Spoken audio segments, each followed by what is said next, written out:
Welcome to the Garden Angelist, where we talk about flowers, veggies, and all the best dirt. I'm Dean Ash from Guthrie, Oklahoma.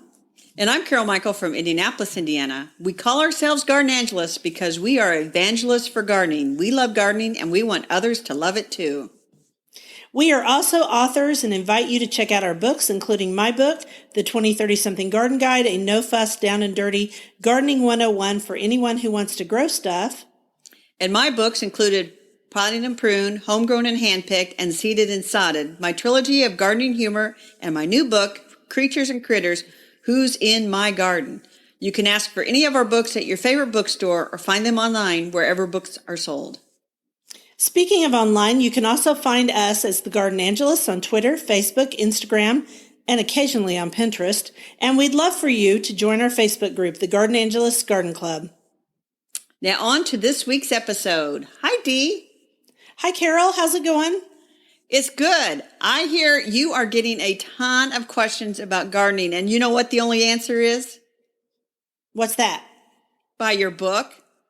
Oh, yeah. I have actually said that to a couple of people because their questions are so detailed and they want so much information. And I'm like, I wrote this handy dandy book for you, so please buy it. I'm willing to answer questions. It's just in emails. I got 10 this week. And they're all from young people, which is exciting.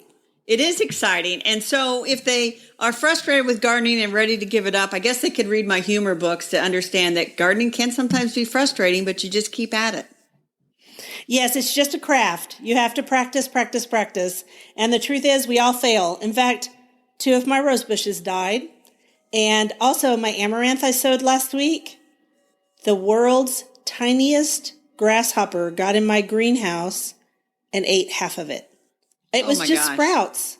I mean, this grasshopper was the size of, I don't know, it was the tiniest grasshopper I've ever seen. Smaller than a cricket. And the reason I know it was what was eating the amaranth is I saw it jump off. And I was very upset. So I put the amaranth that's left outside in the cold frame and let's hope it lives. So what I'm trying to say to everybody is, we all have failures. It's just part of the whole experience. That is correct. And, you know, I sowed all those seeds for tomatoes and eggplant and peppers. Yes. How's that going? It's going really well, except 2 of the eggplants varieties are being very stubborn and have not germinated yet. So we'll see. It's been 10 days, 9 days. We'll give them a little extra time. Yeah, give them a little more time. Was it fresh seed? No. Or was it some of your old seed? It was old seed. Oh, well, maybe that's why they're not germinating. I don't think they last as long as some of the others. You may have to buy some more seeds. Or just buy some plants at the greenhouse. Assuming we can get in the greenhouse luckily for gardeners, for the most part, in most states, greenhouses are still open during the coronavirus because they are considered an essential industry under agriculture. And, you just got to remember, if you're going to go to the greenhouse, don't do like the people I saw at Lowe's on Saturday and Sunday as I drove by. They were packed, cheek to jowl in there. And I was like, you guys are crazy. 6 to 10 feet apart, people. Right. In my little greenhouse around the corner, I called them on Wednesday and I ordered up another flat of alyssum and another flat of snapdragons. I pulled up and they put them in the truck. I handed them a check and off I went. Yeah, I went to Under the Sun and it was all outdoors. You didn't go inside. And I picked out a few herbs. I actually picked out a couple of tomato plants just in case, because I'm also doing some seed at home, but just in case. And then I put them in my cold frames because you don't want to plant tomatoes yet, even in Oklahoma. I see people doing it. Don't plant them yet, y'all. Right. And definitely not in Indiana. Definitely not in Indiana. Got to wait until nights are 55 degrees or better. Exactly. That will be good. And that's not consistent, and even in Oklahoma yet. So we have a quote, right? We do. Last week we said we would have Lady Bird Johnson quotes because it's Women's History Month for one more day. Well, we're recording this on the 31st, publishing it on the 1st. So March was Women's History Month. Here's the quote. Where flowers bloom, so does hope. And hope is the precious, indispensable ingredient without which the war on poverty can never be won. Claudia Alta Ladybird Johnson. Yeah, she was called Ladybird because I think it was her nanny. Her nanny called her Little Ladybird, and it stuck, and that's what everybody called her. But her actual name was Claudia. So I loved this whole quote because I still think we don't win the war on poverty. We're still fighting that war, and I think we always will. But it reminded me of the war on coronavirus, COVID-19. You got to have hope, and that's rough in some parts of the United States right now. Right. And so we have a flower, and I don't know, you are not sure if you can grow this flower or not. You're shaking your head. I don't think I can. So how would you pronounce that flower? Corydalis. So I've been saying Corydalis, and then on the Missouri Botanical Garden website, they pronounced it Corydalis. Corydalis. Well, I guess that makes sense. Yeah, it could be. So I've been trying to train myself to say Corydalis, which is a very interesting flower, and I think you should give it a try, Dee. It's a beautiful flower. I just don't know if it'll do well here because of our heat. But tell me all about it because you grow quite a bit of it. Well, depending on where you look, it's in the poppy family, Papaveraceae. The subfamily is Fumariidae, but some people put it in the Fumaraceae. It's very confusing. Ever since DNA testing, it's gotten really confusing. But yes, whatever family it is in. Yeah, there's two kinds you would normally find in our gardens that I've seen. And the one is Corydalis lutea, which has yellow flowers, but it is definitely a cooler climate flower. Lutea means yellow in Latin. It also means good for nothing. And in England, this is a flower that has become a weed. It is not native. It's not native to England. It's not native to the North America. So, and it gets about a foot tall. I would not grow that one. What most of us are growing is something called Corydalis solida, Solida. Okay. And it's something that only gets about mine is like 3 to 4 inches tall at best. And so it's kind of a rock garden plant. Yeah. And it blooms early in the spring, and you kind of forget that you have it because it's ephemeral, which means that the foliage kind of disappears as the spring goes on. And they're very beautiful. They come in red, white, pink, purple. And mine is pinkish, and I've lost the tag. So I call the variety, there's a tag around here somewhere. Oh, see, I'm looking at your notes, and I was going to say, I wonder if it's like bleeding hearts, Dicentra canadensis, and because they also in Oklahoma go underground in the summer. They're an ephemeral. Correct. Are they an ephemeral where you live too? Pretty well, yeah, for the most part. They kind of by midsummer they're not looking too good. But it is in that Fumariaceae family. Interesting. As is native squirrel corn. Do you have native squirrel corn or Dutchman's breeches? I don't know. So that's a woodland native, and I just said this all wrong. Bleeding hearts are Dicentra spectabilis. Yes. And squirrel corn, whatever the heck it is Dicentra canadensis. So I wanted to correct that really quickly because I messed it up. But now I see bleeding hearts have been changed from Dicentra. I thought they were still Dicentra. No. They might be in the tray, but now they're Lamprocampnus spectabilis. But we digress. Anyway, squirrel corn. Squirrel corn and Dutchman breeches is a little native wildflower that is found in the woodlands around this area. And it's very pretty, and it looks like little things of corn hanging down. Or little Dutchman's breeches. I'm not a native plant expert. It might be native here. I have no idea. I probably have a picture of at least, I don't know whether it was squirrel corn or Dutchman's breeches. They're kind of intermixed in my mind. But anyway, back to Corydalis. They are good from zones 5 to 8, and that's why I think you should try them. And I posted a picture of mine on Facebook, and boom, I had more comments about that. People talking about, they've failed with it like 7,000 times, and others are saying, mine grow great. And I think the difference might be the 2 ways you can buy it. So I bought mine as a plant in the spring, and it's done all right, but I feel like the little clump is getting smaller, and it's in its 3rd year, I think. So it's starting to shrink. It's We should starting talk to about shrink. that.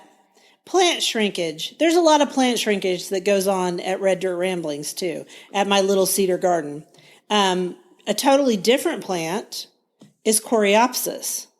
And Coreopsis looks great when I buy it as a plant, like Route 66 or one of the other ones. The old one was Moonbeam, and then there was Zagreb, and now there's a bunch of different ones. They look great for a couple of years, but in the third or fourth year, they start to shrink. Right. And then they go away. So maybe this is kind of like that. It could be kind of like that. The person who was commenting that seemed to have the most success, he actually bought corms to plant in the fall. And so I thought, well, maybe that's the secret because this guy's over in Iowa. So I went out to Brent and Becky's Bulbs, and they have 4 varieties available from corms. And so I have ordered 5 of each, which is the smallest quantity you can get. And so you're going to plant them in the spring, though, right? No, I'm going to plant them in the fall. Oh, they're going to deliver them in the fall. Yeah, they'll deliver them in the fall, Okay. and then you plant them in the fall, and then we'll see what comes up.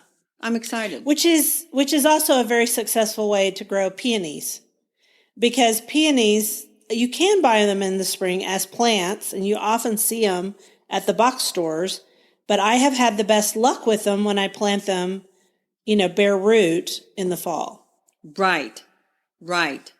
So anyway, that's what I'm going to do. There's several sites that have them. The nice thing about, and then we'll just digress a minute and talk about buying bulbs for fall planting.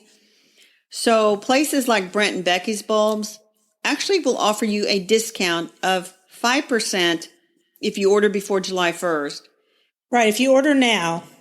Yes, if you order now. And if you allow them to charge your card now, they'll take another 5%. So it's 10% savings.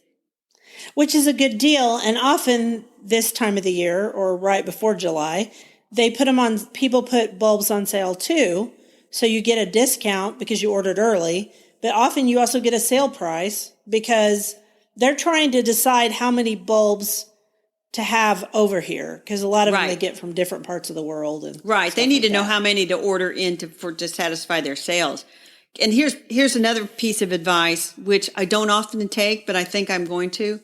So right now I'm looking around my yard and I'm thinking, you know what? I should make an entire row of daffodils here by the vegetable garden because I have really enjoyed cutting those in the bud and bringing them inside and forcing them to bloom. So I'm going to make a note and say, I'm going to plant an entire row. I'm actually going to put a little stick where the row ends that I have there now. And then I'm going to go ahead and order them. And then when they come in the fall, I will have this note that says where I'm going to plant them. So I won't be sitting there in the fall thinking, why did I order all these daffodils? Yeah, I do that a lot on my phone. I say on a certain date, I'll tell myself a certain date on my calendar, tell Siri to remind me to look in my notes on my computer and my phone because I have all Mac stuff. And then that way I know to go and buy them. And it just is better, or where to plant them, or if I have a hole and something's missing. I was looking yesterday on Digging Dog Nursery and looking at epimediums because I've got to say, did you see my little video on epimediums? I did. You have a ton of them. On Instagram.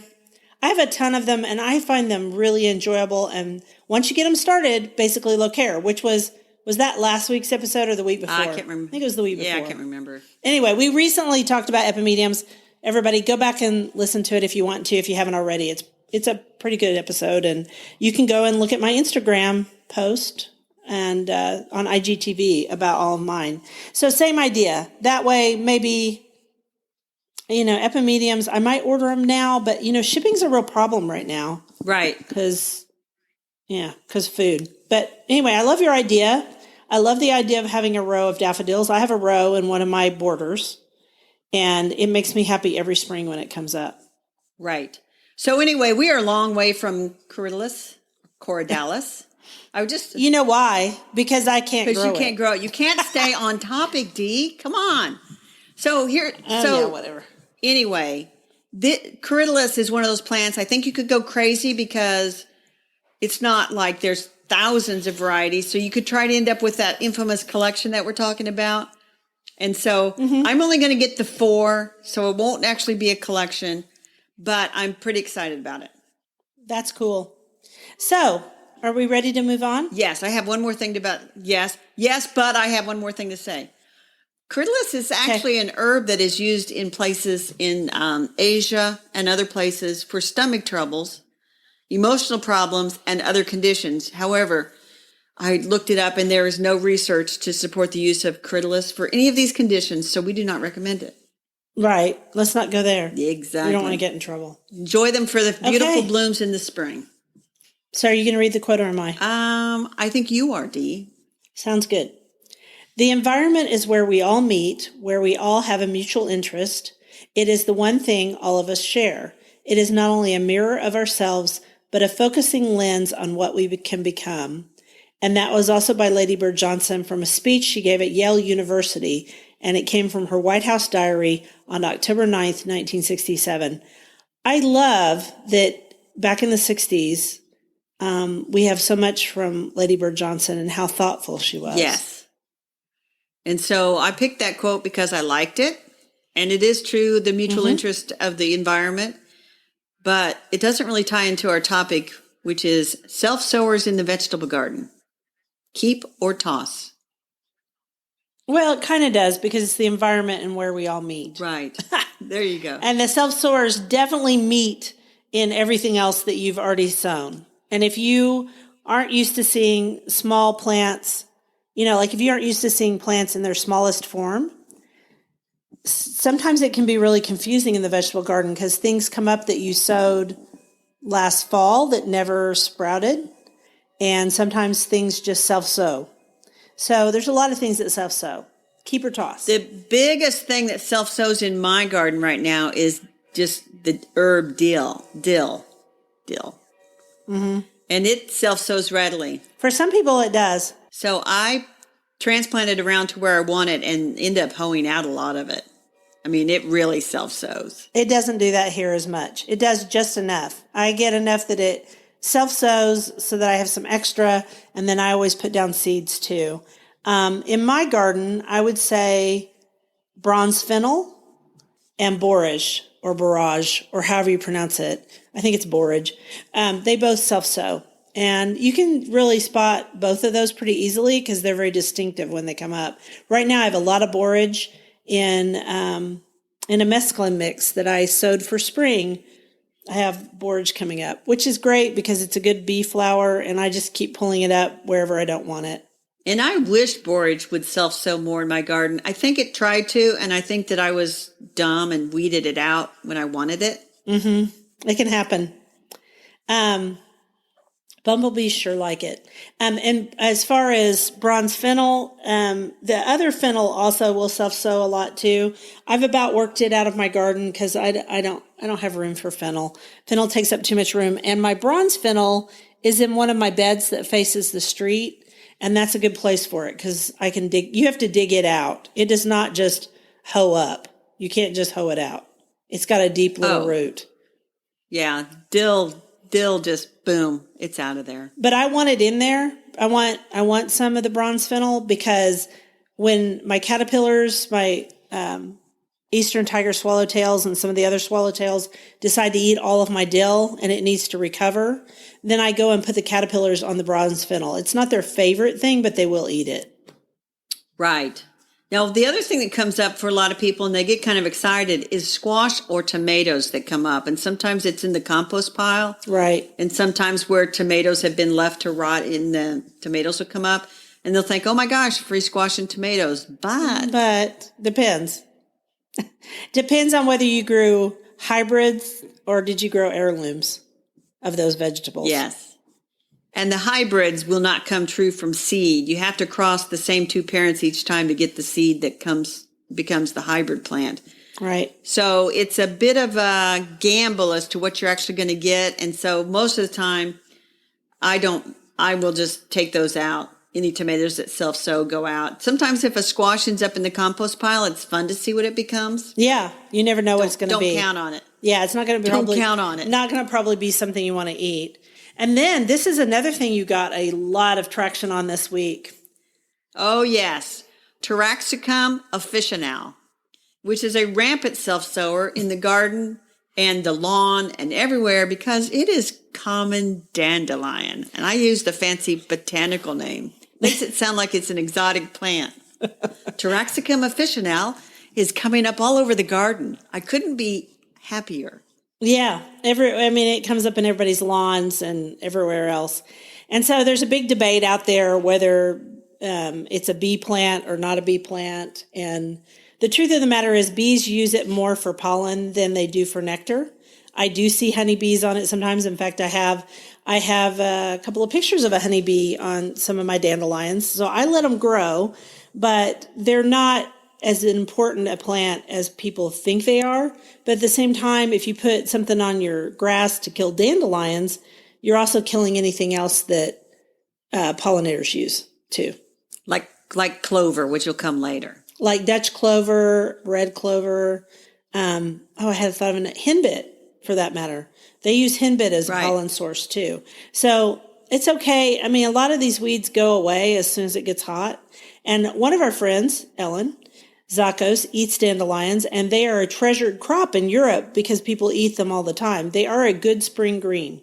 They're really good with a little lemon juice and olive oil and salt and pepper. Okay, well, I have not eaten them. I will tell people if you're going to grow dandelions to eat, my recommendation, weird as it sounds, is to go buy the actual seeds from a good seed source because you'll probably get a bigger plant that is actually bred for nice big leaves, and that's what I would do. Okay. I have so many that if I want to eat them, I can. I don't eat them all the time. Another rampant self-sower weed that some people grow is purslane. It has omega-3s. I don't really eat purslane much, but I don't either. I've had purslane soup once. I pull that up whenever I can. Yeah. So that's funny that we're talking about buying weed seeds. Yeah. And I've seen them. I mean, there's a golden purslane that I think Botanical Interest sold at one time. I had seeds. I actually gave them away. So anyway, enough about self-sowers in the garden. Some are good and some are not so good. Yeah, and some of them are great. I was going to say I have a lot of self-sowing from basil, for that matter, because I don't cut mine back. I let the bees use it as a nectar source, and so it produces a lot of seeds. And I saw a bunch of it coming up, and that was kind of exciting. Okay, good. Yeah. So should we go on to the bookshelf? Yeah, let's go into the bookshelf. So I have a book. You don't have this book. I don't. And I have it. Eva didn't send it to me, but that's okay. I'm good. I have so many books. Shrubs and Hedges by Eva Monheim. And it is from Quarto Press again, or Quarto Publishing. And I've written before, and Eva is an expert in trees and shrubs. I mean, when I've gone to GardenCom and you point to a tree, she knows what it is. Yeah, she knows all of them. She is. She is. So she wrote this book called Shrubs and Hedges, and it is a wonderful book, and I have never seen so much information in one place. But she's got information about why there were hedgerows, back in England and when they were first formed, and why they had them, and their mixed plantings. Yeah. And she has all kinds of information about different shrubs and also pruning. She has a ton of information on pruning, how to propagate them, which ones would attract pollinators and other desirable wildlife. I mean, I was looking through this. It's really good. And I don't think people plant enough shrubs and hedges. I don't think they do either, other than the basic ones. And this one, I think, has a lot of different types of shrubs and trees, something out of the ordinary if you want to put something different in your yard. Also, I was going to say, I got a pruning question this week. It was actually a question about pruning off stems and cuttings and how to root hardwood cuttings, because this person wasn't very successful. And so I thought, well, I haven't written about that much, but I told her what to do, and now that'll make a blog post. But I think buying Eva's book is a good idea. Yes, and she has information on propagation. So if you wanted to start some of these shrubs yourself to increase your population, that would be a wonderful thing. I mean, it's just whatever shrub question you have, I think Eva's got it answered. That's and great. There's a lot of great pictures. If you want flowering hedges, hedges that are more attractive for the birds, because we all need that. The birds need the hedges and hedgerows for shelter. Yes, they do. You need a layered garden. This is the book, and you think, do I need another book about plants? Always. And then I think, oh, I do need this book. It's very good. Yeah, and it sounds like it's a wonderful book. It really does. I don't know how I didn't end up with it, but that's okay. Well, you got to watch, and they sent an email and said, would you like a review copy? Yeah, and I said, must have missed it. I must have missed that. I said, yes, I would. That's okay. So that's a good one. And if somebody has, wanting to plant some more shrubs and hedges and hedgerows, get this book. It'll really keep you from making some mistakes, and it'll give you some new ideas. Yay. So that's on the bookshelf today. Now to the dirt. Yes, and you have a quote for our dirt. My heart found its home long ago in the beauty, mystery, order, and disorder of the flowering earth. Lady Bird Johnson in a letter in Native Plants magazine, fall of 2002. Because a lot of people don't know, I think a lot of younger people don't know, Lady Bird Johnson was instrumental in getting wildflowers established in various states, especially the state of Texas.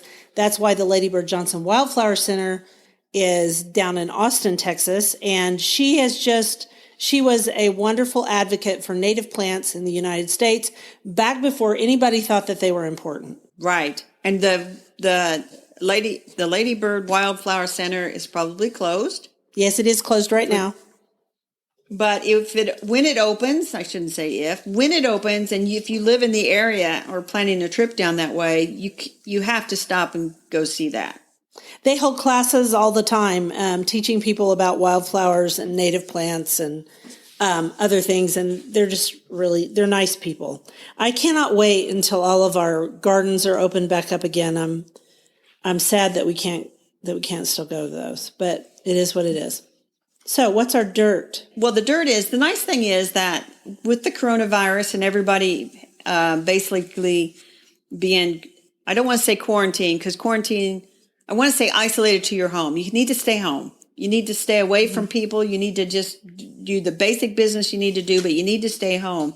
And so people are looking and discovering that they actually have gardens outside. They actually have yards that could become gardens. Which is why I'm getting so many questions. And they're realizing what many of us have known for a long, long time is that gardens promote mental and physical health. And I found this resource, and we'll put a link to it.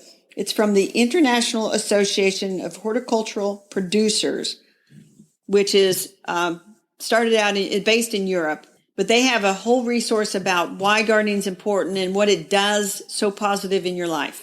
So one of the suggestions that I've seen on the news is to go out and take a walk. And I'm all about that too, because I love to go out and take walks. But if you're nervous about going to a local park, going out in your landscape and doing a little digging and weeding is a wonderful way to get outside and get some sunshine, which promotes vitamin D, promotes good health through the soil because of soil bacteria, just makes you feel better because you get a little exercise. And then you'll get flowers. And so I'm going to make one suggestion for our listeners that we haven't talked about. If you've never grown any flower before and you have a full sun area, put down some zinnias. Just throw down some zinnia seeds. Here it'll be about mid-April. Where you live, it'll be mid-May. Throw down those seeds. You've got time still to order them if you need to order them, because a lot of places are closed. And you just throw down some zinnia seeds and water them in, keep them watered, but it has to be full sun or they get mildew. And I promise you, it'll brighten your day. It's also a great pollinator plant. I tell that to everybody who asks me, what can I do to quickly change my yard? I'm like, zinnias. Zinnias are easy. Right. And my neighbor 2 doors down said he wanted to plant zinnias all through his front yard. So zinnias make people happy. They do, and they're super easy, and you can grow them straight from seed outdoors. You don't have to start them indoors. They're a good plant. So get out in nature. One thing I am doing differently this year, I am not going to go buy mulch. I like shredded pine bark a lot, but I also have a whole bunch of shredded leaves, which I've used for mulch before.